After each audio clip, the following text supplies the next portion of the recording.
I've spent the last couple days tinkering with something called ClusterTune. ClusterTune is a pretty interesting program. It lets you take a chip that, already runs pretty fast. By default, the Odin 3 can go up to 4.3 gigahertz, which is absolutely nuts. It got me wondering, I've heard of this app called ClusterTune. It comes with a few different defaults like a small underclock, a medium underclock, and a large underclock. What happens if you take a flagship level ARM processor and dial it back to where it becomes more efficient? If you've watched my review on the Odin 3, you know how hot these things get. They run way too hot, and this chip can go upwards of 20 watts, which is something that this cooling system wasn't designed to handle, maxing out at around 12 or 13 watts before it starts to have thermal issues. So what happens when you tune a flagship level ARM processor down to something a little bit more manageable? Well, the results are pretty neat, but we need to talk about it, and ultimately what led me to design something even better than ClusterTune. So let's hop in.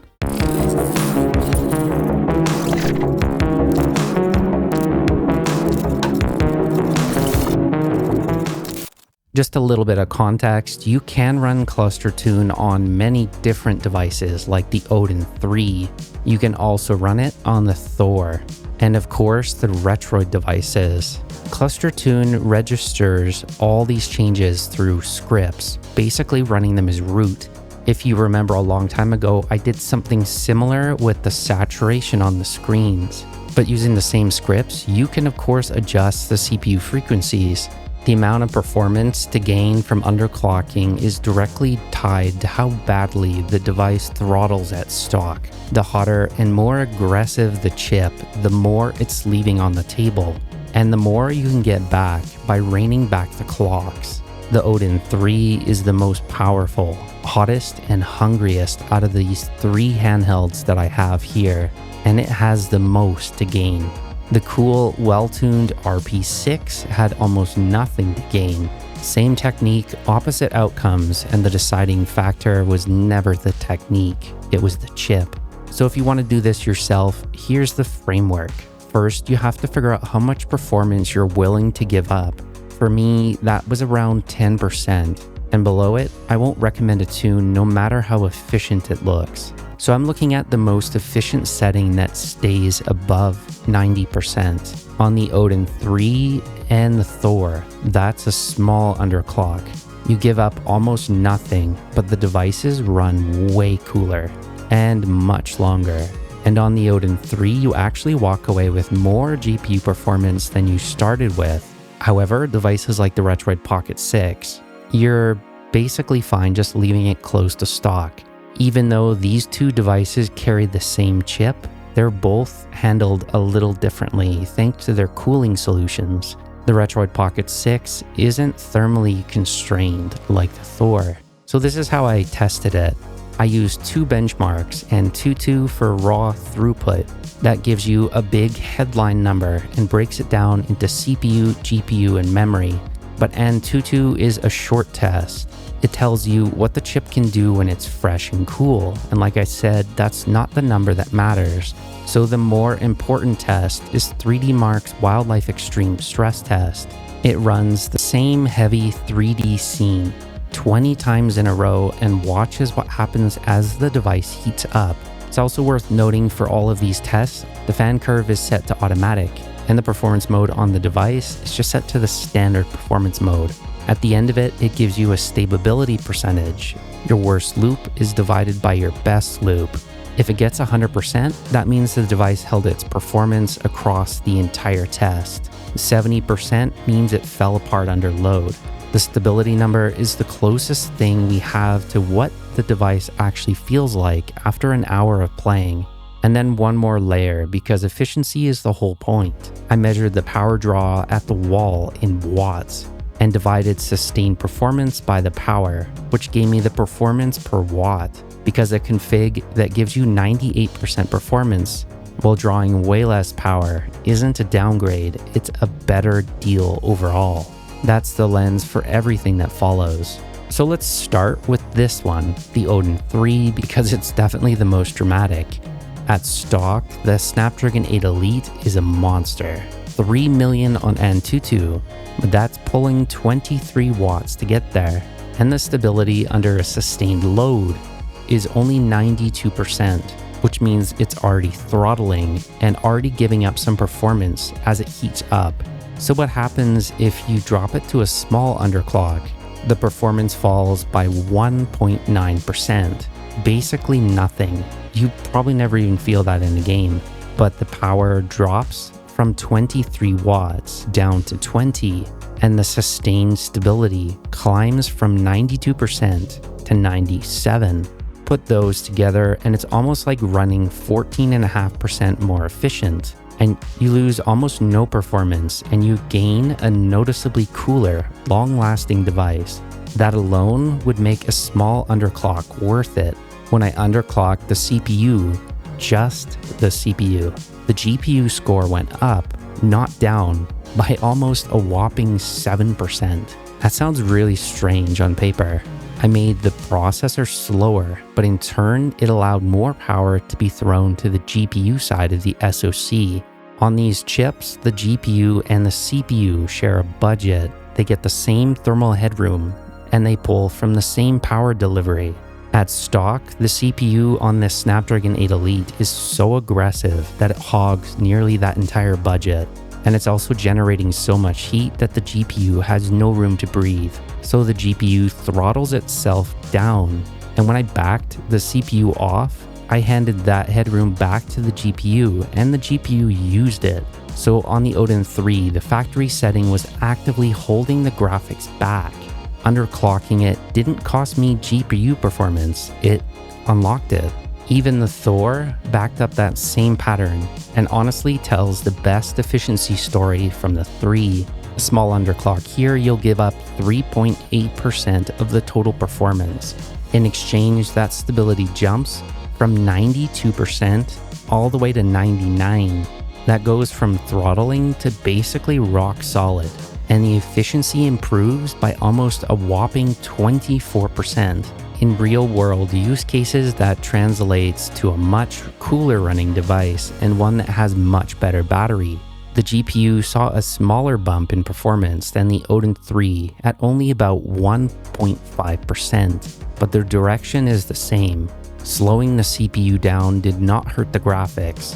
But then the interesting thing is the Retroid Pocket 6, it's kind of boring in the fact that no underclock seems to affect it much. Even with a medium underclock on the Retroid Pocket 6, the trade-off is roughly just kind of a wash. You gain about 7% efficiency, but you lose 8% of the performance. It's basically neutral.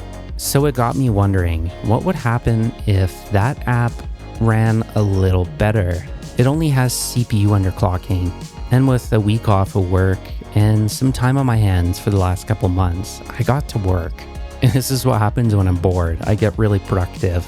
This is Pulse. If you're wondering where that name comes from, it stands for Performance Utility for Load and System Efficiency. It's my port of ClusterTune, but it does so much more. Let me walk you through a bit of what this does. First up, I'm giving you some presets. So the AAA Max is going to leave the CPU at its peak, and it doesn't touch the GPU. The balance preset drops the CPU frequency down to roughly what that small underclock was on ClusterTune. However, it doesn't touch the GPU. And I also included one more preset, which severely drops the CPU down to about half of its original performance, and drops the GPU to about half as well. It's going to be a good preset for something like Game Boy Advance, or if you're on the go on a plane and you just want like a cool, quiet running device for media consumption. But the cool thing is you can swap it between these 3 modes with a touch of a single button. Makes it really easy. Before I go into custom mode, which is pretty neat too, let me show you a little bit more about this.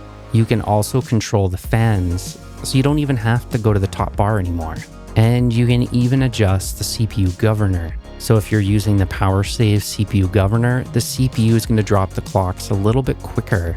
That combined with the power saving mode is going to give you some crazy good numbers. You can also adjust the refresh rate on here too. and of course the render scale. But what I think's pretty neat is this custom mode. This is built for people that love to tinker.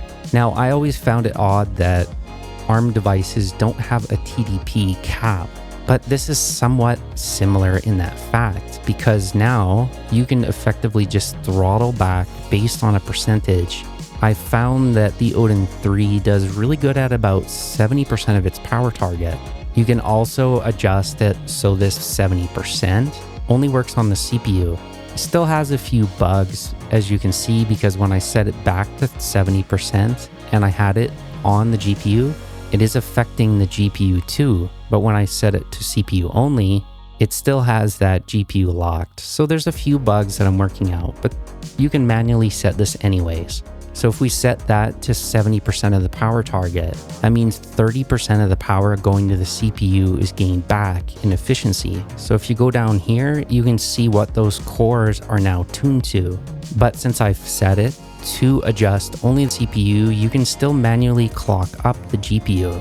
Now, another cool thing with the GPU adjustments too is that you can also lock it. Some emulation will stutter because it takes a second for the GPU clocks to go up and down. So if you just lock it at its max boost, it does use a little bit more power and it can cause a little bit more heat. But because we pulled it back on the CPU, it still gives us a pretty decent balance overall. If you scroll up to the top, you're going to see that it's not exactly 1.1 gigahertz, and that's because that is effectively the boost clock for this chip. So it will throttle back to 900, but it stays there, at least on the Snapdragon 8 Elite, and it'll boost up to 1.1 for short durations. If you remove the lock, it just means that it'll go up to this percent, but it'll allow the device to downclock it. If you're doing high-end emulation or you want slightly better benchmarks, I would recommend locking the GPU. I also included an option to adjust the CPU floor, 25%, 50%, or 75%. If you set it to 25%, that means that the clocks will never go lower than 25% of their max. It can give you better benchmarks, but it'll also drain more power. I generally recommend leaving off the CPU floor, but if you're doing benchmarks or high-end emulation, you can definitely bump that up. This also goes in turn with the sliders that we've adjusted, or your mode, or the preset. I also added it so you could see the power draw here, the load percentage, and the temperatures. Clicking on the settings menu in the top right will give us access to a couple different themes, but you have access to Signal, Cyberpunk, or Ronin. There's also a quick tile that adds to the app, which shows up in the top bar. It's still a little glitchy, so I can't set it so it changes the mode, but I'll try to fix this eventually. You can change what that does with this little custom mode here. If you're using Pulse, make sure to apply the last profile on device boot. This will keep that underclock that you set every single time you boot up your device. But yeah, I don't know, underclocks are pretty cool, and you can get a lot back from clawing back just a little bit of the performance. ClusterTune didn't quite have everything that I wanted, so I put my own little spin on it and made it even better.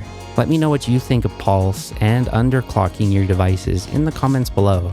Hopefully this app helps you. It's not out quite yet, but I'll have it out soon. I just want to get it nice and bug-free for you guys. It's about 85-90% done, so it's pretty close. It's going to be a great tool for these devices, and I hope you really like it. But as always, thanks for hanging out, thanks for watching, and I'll catch you in the next one.